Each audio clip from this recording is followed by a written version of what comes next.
গরম পড়েছে, সারা দিনে 10 লিটার করে জল খেয়েছি আর 20 লিটার করে ঘামছে ভাই, সব সময় হলুদ মুখ হয়েছে ভাই।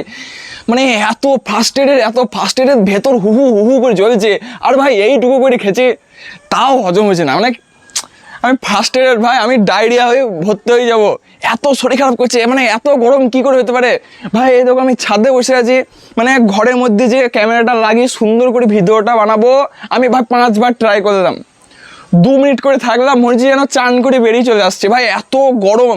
আর ভাই দুপুরবেলা একবার হাঁক দিয়ে গেছিলাম ভাই, মনে হচ্ছে যেন জ্যান্ত থাকতে থাকতে চেতার ফিলিং আমি নিয়ে নিলাম ভাই। কি করে ভাই উড়ে, বাপরে বাপরে বাপরে ভাই, কি করে বাঁচবে, মনে হচ্ছে যেন আমি সাফোকেশনেই মরে যাব ভাই। সত্যি বলছি, আমি ভয়ে কম খেয়েছি যাতে হাঁক দু কম হয়, ঠিক আছে। যদি পয়সা থাকে এসে লাগিয়ে নাও ভাই, নাহলে বাঁচাটা বড় কথা, টাকাটা বড় কথা নয়, আগে বাঁচতে হবে তারপরে তো ইনকাম করবে।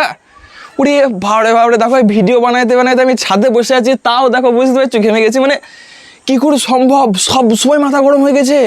মা আমাকে যা বলেছি, ভালো মন্দ ভালো খারাপ সব কিছুতে মাথা গরম হয়ে গেছে। মানে এমনিতে আমার ভিডিও করতে করতে মাথা গরম হয়ে গেছে, এত মাথা গরম হয়ে গেছে আমার, উফ মা গো।